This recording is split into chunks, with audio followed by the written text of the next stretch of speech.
Charlie, and still no sign of Mr. Bedloe. He's gonna be a mighty surprised railroad vice president when he wakes up and finds out his train is gone. Kate sure had a wonderful idea to sneak out of here while... Boyd, are you burning railroad ties again? Gee, Charlie, I just burned the loose ones. Besides, we need a quick fire. You go tell your ma that if she can keep Mr. Bedloe asleep just 10 more minutes, we're on our way to Pixley. Will do.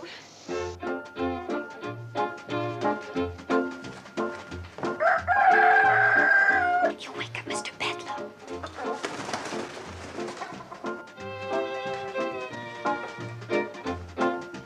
Everybody get on the train? Yes, Mom, but it'll be another 10 or 15 minutes before Charlie and Floyd can get up enough steam to pull out. We just got to see to it that Mr. Bedloe doesn't wake up before they leave. All aboard! That crazy bird. Phoebe, please, you'll wake Mr. Bedloe. Run get her a piece of toast. Oh, and hide Uncle Joe's Indian. He found it again. Did the train leave? Not yet. Is he still asleep? Yes, but Uncle Joe's fussing around. He can't find his bathrobe. Well, I loaned it to Mr. Bedloe. And you tell him that Mr. Bedloe is sleeping in the bridal suite and not to disturb him. Will do. Oh, Billie Jo, you start getting things ready so the minute Mr. Bedloe wakes up, we can quick serve him breakfast in bed and keep him there. But Charlie and Floyd and those salesmen ate up all the eggs. Oh, no. Oh, Betty Jo, go out and gather up some eggs, dear. Bobbie Jo, you keep an eye on the upstairs. Okay, Mom. And you start cooking up some ham, bacon, and sausage, and try not to burn it. Burn it! Burn it! You keep your big beak closed except for eating.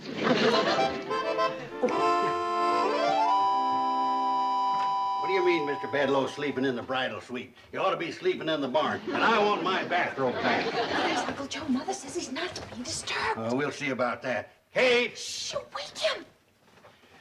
What's got into Kate? City feller comes in here, shuts down the railroad, fires everybody, ruins the hotel, and she gives him the best room in the place. Kate! Shh, you're gonna wake Mr. Bedloe. That chance. Buried 3 feet deep in the softest feather bed in the hotel. Kate! Uncle Joe, please, you'll wake Mr. Bedloe. See, I want to ask you a question. I've got to take these to the kitchen there for his breakfast. That's crazy, that's what it is. Feller deserves to be horsewhipped, and she treats him like royalty. Kate! Wake Mr. Bedloe. Now, Kate, listen. Quiet! You wake Mr. Bedloe! Well, at least you got an excuse to act like a bird brain. Joe, put these flowers in a nice, pretty vase. They're for Mr. Bedloe's breakfast tray. You mean he's getting breakfast in bed? As soon as he wakes up. I ain't a hearing right. I can't be.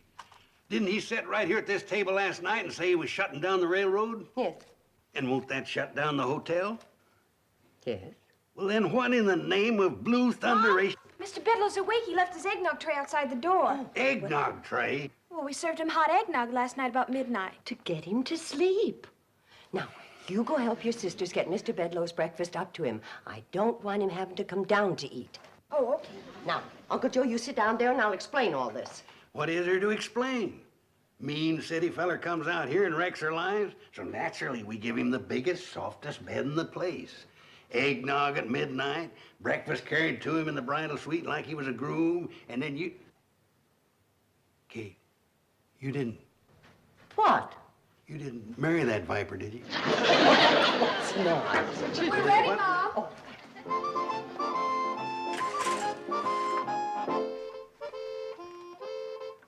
That's very nice.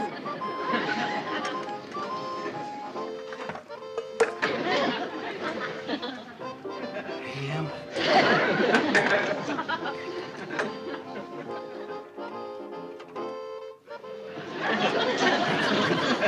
Now remember, girls, pretty smiles and happy talk. Ain't you going up and move his jaws for him so he won't have to chew? Joe, I'm doing everything for a reason. Now sit down and I'll explain. I know it looks like I'm being awful soft-hearted. Soft-headed. Before Mr. Bedloe can give orders for shutting down the railroad, he's got to get to Pixley. The only way he can get to Pixley is on the train, and the train is here. Now, if we... It won't work, Kate. I see what you're driving at, but it won't work. You can't keep the train here. It's got to go into Pixley to take those salesmen that spent the night here. Well, Uncle Joe... Now, your second mistake was in thinking you could change Bedloe's mind by being nice to him. Feller like that, you gotta outsmart, outthink. Uncle Joe... I got it. We'll sneak everybody but him onto the train and send it on into Pixley before he comes down. Kate, you know, putting him in the softest bed in the quietest room and taking his breakfast up to him was one of the luckiest blunders you ever made. It's playing right into my scheme. Who's blowing that locomotive whistle? My guess would be Charlie. He's the engineer. He'll ruin all my plans.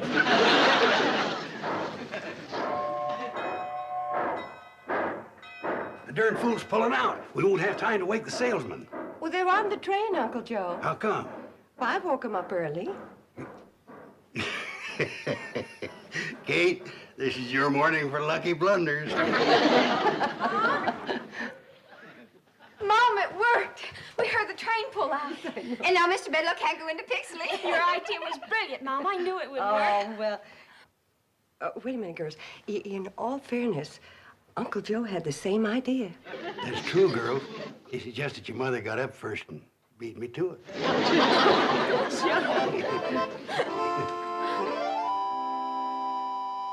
Morning, Mr. Bedloe. All right. Whose idea was it to run off with my train and leave me stranded? Mr. Bedloe, gentlemen are not permitted in the dining room in their robes. I am no gentleman, and this is not my role. Now, do I get an answer to my question? All right. We'll let the government settle it.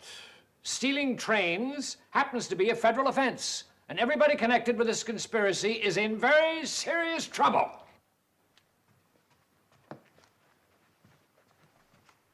I hope this teaches you a lesson, Kate. Next time you get one of your crazy ideas, check it over with me first. I could have told you this would never work. Hey. What? Somebody's hid my Indian again.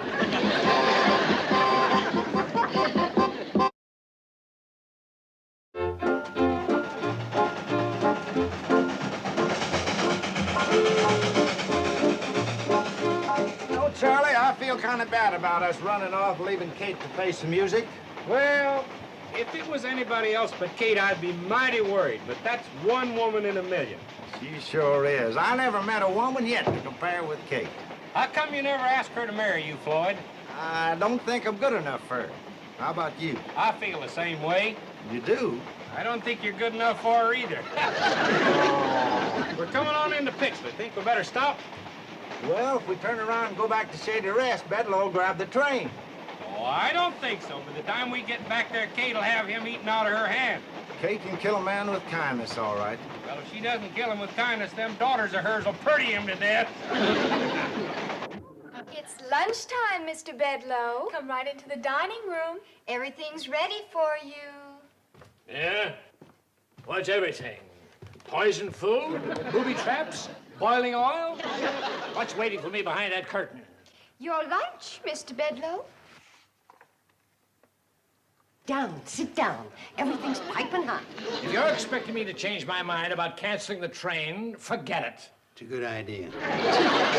Uncle Joe, a sour face is not welcome in the dining room. Then what'd you bring him in for? You either smile or stay in the kitchen. I'll stay in the kitchen. Please, sit down. Girls. If this isn't a bribe, why all the attention? As long as you're a guest in my hotel, you're entitled to Shady Rest hospitality. We do not bring our differences to the table. All right, girls, start the food.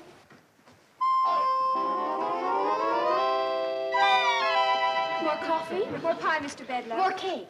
How about some more homemade ice cream? This time, try my hot fudge on a sundae instead of strawberries and peaches. Oh, please, no more. I've never had such a meal in all my life. Oh, come on. I'll bet your wife cooks a better meal than this every day. Ha! There's so some women don't care about cooking. They're meant to just sit around and look beautiful. Ha! Now, don't tell me your wife isn't beautiful. She'd have to be to catch a successful, good-looking man like you. Ha!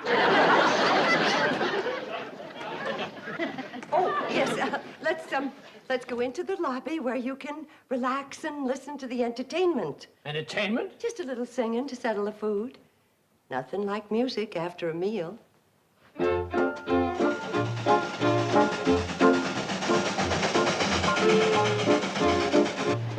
are you trying to do? Jump the track and get a song wrote about you like Casey Jones? Well, I figure the faster we go through Shady Rest, the less chance Bedlow's got of stopping us. We're better than 20 miles out of Shady Rest. Look at it this way, Charlie. The longer we take getting there, the longer Kate and her girls is going to have to work on Bedlow. That's true. I bet they're really melting him down. Oh, I'd sure like to be in his shoes right now. Floating like a zephyr on the soft summer air. Very nice. Lovely voice. All my daughters sing. Girls, Mr. Bedlow being a railroad man, maybe he'd like to hear a railroad song. How about this one? There's a train that runs through this wide valley that is loved by one and all. It's the train that starts way up in Pixley called the Hooterville Cannonball. Well, she makes her run through the dead of winter, through the summer, spring, and fall. Neither cold nor heat nor flood can stop her. She's the Hooterville Cannonball.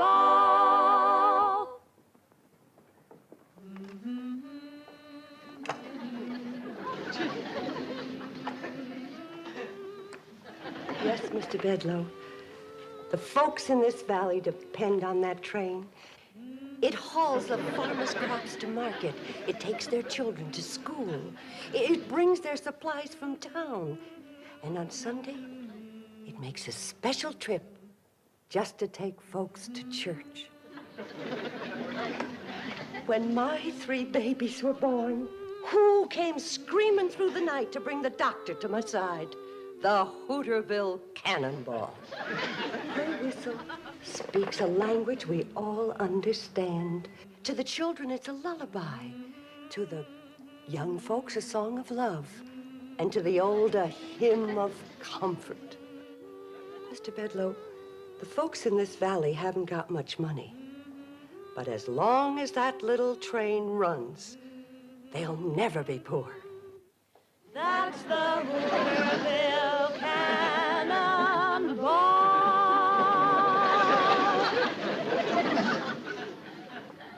Mrs. Bradley, I came here in anger, and you repaid me with kindness. I gave you bad news, and you gave me warm and friendly hospitality. You and your lovely daughters have taken the time and the trouble to explain what the Hooterville Cannonball means to you and your neighbors. After all of that, could any man say, scrap that little train? Just one. Me. The minute it gets back from Pixley.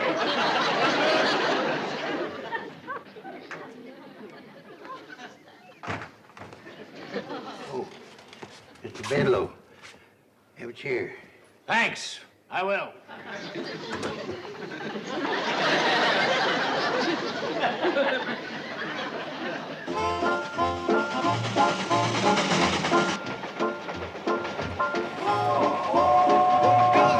We're getting close to Shady Rest, and you'll tip off Bedlow we're coming.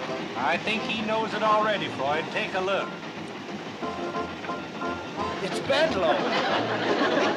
Right smack dab in the middle of the track. Think we ought to stop? Of course we're gonna stop, you smokehead. That's one of Kate's best chairs.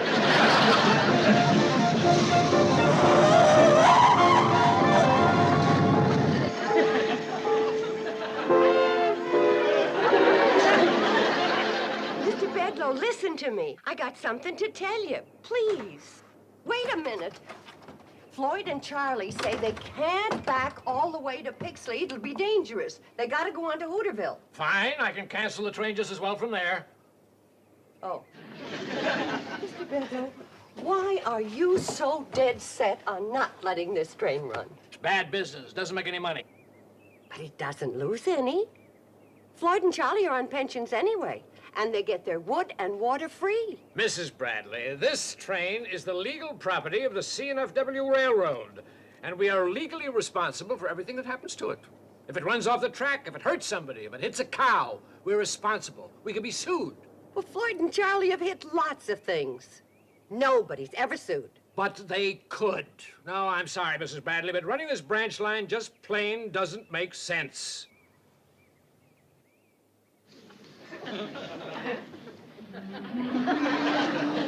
Doesn't it make sense to help folks when they need it? Bring the doctor when you're sick.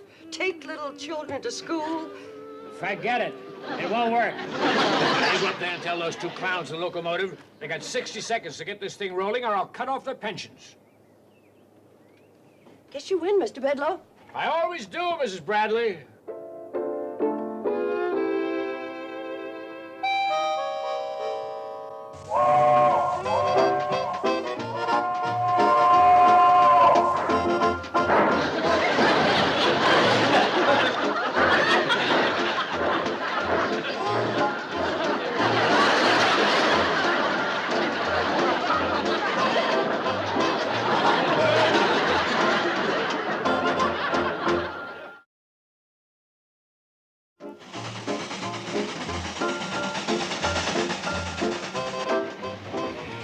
Kate, this first time you ever rode up here. And the last. Why'd you say that? I thought you had a scheme to keep this old train running. Oh, well, I have. That's why I'm going into Hooterville, but it's scary riding up here going so fast. Those things ever blow up? This one never has. You just might today, though. Why? You're squeezing that pipe so hard, you're shutting off her water. Oh. Can't you go a little faster, Charlie?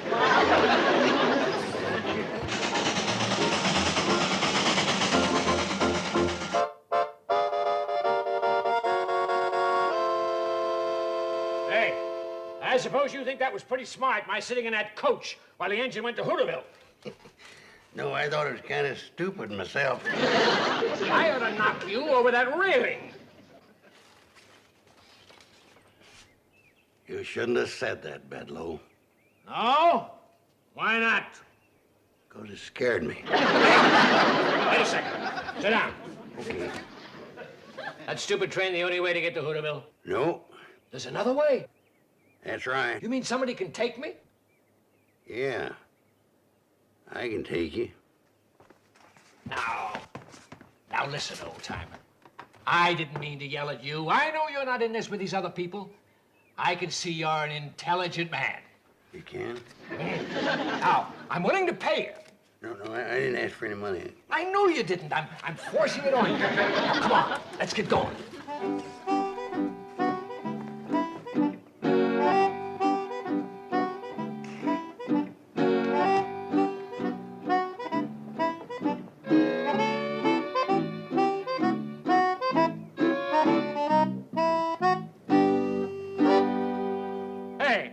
What is this? I thought you were going to take me to Hooterville.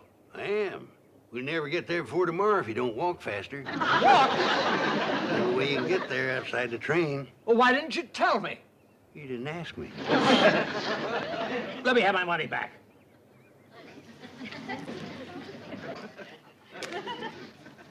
Indian giver.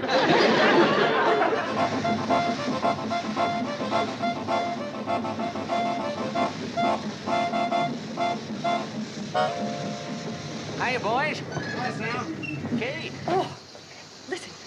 Sam, I need your help. If we don't do something, Charlie and Floyd are going to lose their train. Well, I hate to tell you this, but they've already lost part of it. I don't mean that. Boys, you go on down and turn around and pick us up on the way back.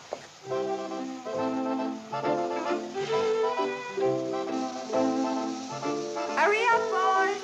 All right, Kate.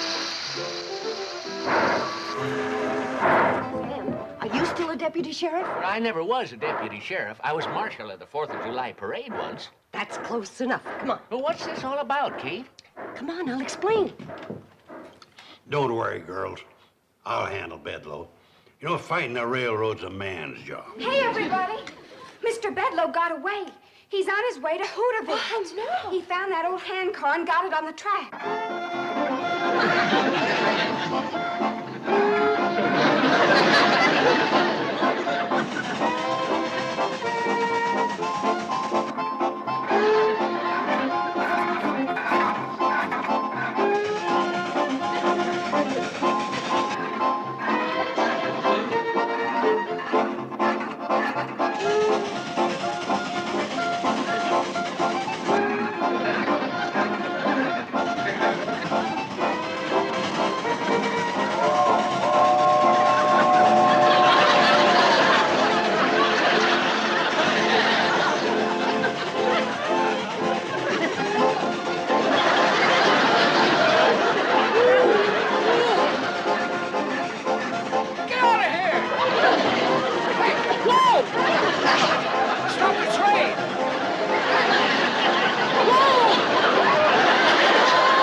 Is he hurt? No, he's just all pumped out. He'll be all right as soon as he gets his wind back. We run him for 5 miles. Are you going to be all right, Mr. Bedloe? I guess so. Who are you? My name's Drucker. Hey, Marshal Drucker from Hooterville. Marshal Drucker? He's a lawman. Thought you ran a general store. Yeah, I do that, too. Also publish the newspaper. Yeah, plus being the postmaster. And he's the mayor? Never mind all that. No, if you're a marshal, arrest every one of these people. What's the charge? Stealing a train. You mean Charlie and Floyd's train? That's my train. Oh, I'm the official representative of the C&FW Railroads. Marshal Drucker, do your duty. Yeah, be quick about it. All right. Mr. Bedloe, I hereby serve you with these 27 summonses, complaints, subpoenas, and overdue bills. What for? For the damages caused by your train during the past 20 years, and for supplies furnished and services rendered thereto by the citizens of this valley, as named in the complaints, etc., in your hand. Why, that's ridiculous. Totals up to about $150,000. Now, I wouldn't call that ridiculous. Baloney. What judge would honor that? Judge Drucker. You! I'll demand a jury trial. Well, I don't think you could find 12 men around here that ain't in that bunch of complainers. Judge Drucker, isn't there some way that this thing can be settled out of court? What do you mean out of court? I got him right where I want him. Uncle Joe, please. Well, now, I'll tell you, Kate.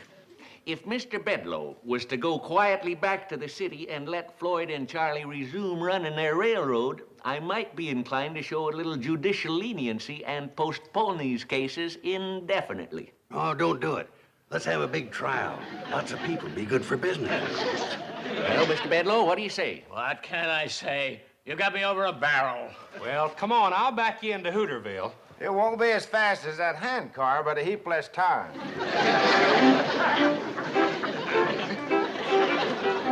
Well, Kate, you've pulled some beauties today. But letting him go was the biggest blunder of all. Oh, you think so? Well, he admitted himself we had him over a barrel. Well, I'm sorry. I don't blame you, Kate. But from now on, leave these things up to me. You know, fighting the railroad's a man's job. I'll remember, Uncle Joe.